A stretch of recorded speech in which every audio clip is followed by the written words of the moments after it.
धड़कन ये कहती है दिल तेरे बिन धड़के ना, एक तू ही यार मेरा, मुझको क्या दुनिया से लेना। धड़कन ये कहती है दिल तेरे बिन धड़के ना, एक तू ही यार मेरा। আসসালামু আলাইকুম, রাফসান ফ্যামিলি ব্লগের নতুন আরেকটি ভিডিওতে আপনাদের সবাইকে স্বাগত জানাচ্ছি।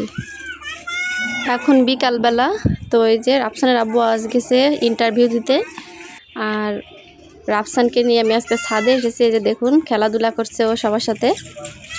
অন্যদিন হলে ওর আব্বুর সাথে ও মাঠে খেলতে যায়, আর আজ ওর আব্বু নাই বিধায় এই যে ছাদে এসেছি ওকে নিয়ে। আর প্রচণ্ড গরমে অতিষ্ঠ হয়ে যাওয়া লাগছে। আজকে এখানে তাপমাত্রা হলো 41 ডিগ্রি সেলসিয়াস। তো আমরা বাসায় চলে এসেছি এই যে, আর রাফসানের আব্বু চলে এসেছে। আর রাফসানের জন্য দেখুন খাবার নিয়ে এসেছে। ও খাবার পেয়ে খুব খুশি এবং পাপাকে পেয়েও কিন্তু খুব খুশি। রাফসান, রাফসান তুমি সুইমিং পুল বানাইছো, এদিকে ঘোরো তুমি।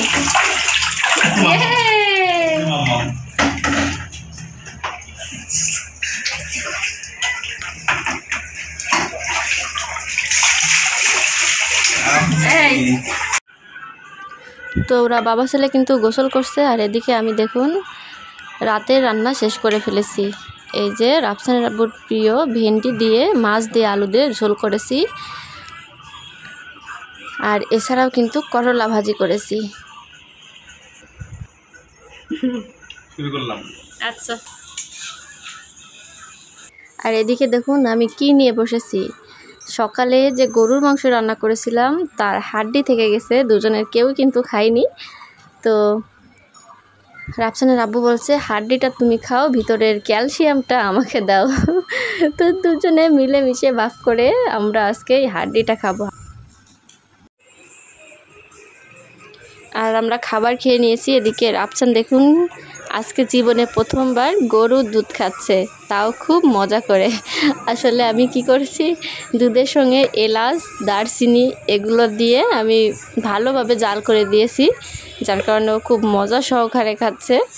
গরুর দুধের যে গন্ধ, সেই গন্ধটা ও পাচ্ছে না, যার কারণে ও খাচ্ছে। দেখুন আপনারাও বাচ্চাকে এভাবে ট্রাই করে দেখতে পারেন। যে বাচ্চাগুলো দুধ না খায়, গরুর দুধ না খায়, তাদের জন্য এভাবে ট্রাই করে দেখলে অবশ্যই দেখবেন আপনার বাচ্চারা একটু হলেও দুধ খাবে। তো এরই মাঝে কিন্তু আকাশ মেঘ করেছে, আর মেঘ করে দেখুন প্রচণ্ড বৃষ্টি শুরু হয়ে গিয়েছে। প্রচণ্ড গরমে অতিষ্ঠ হয়ে যাচ্ছিলাম, তার থেকে কিন্তু স্বস্তি পেলাম একটু। আল্লাহর রহমতের বৃষ্টি দেখুন, আর প্রচণ্ড কিন্তু বজ্রপাত হচ্ছে।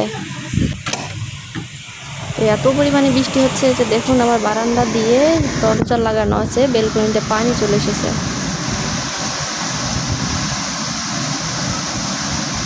দেখছেন কি পরিমাণে আওয়াজ হচ্ছে, আর সেই সাথে বৃষ্টি এবং ঝড়, সেই সাথে শিলাও কিন্তু পড়ছে।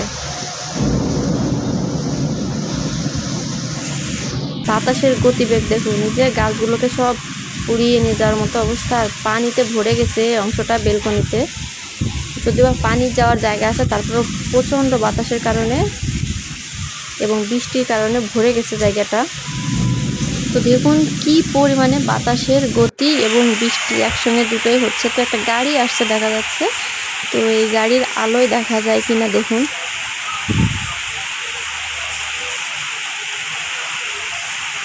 মাশাআল্লাহ, রহমতের বৃষ্টি।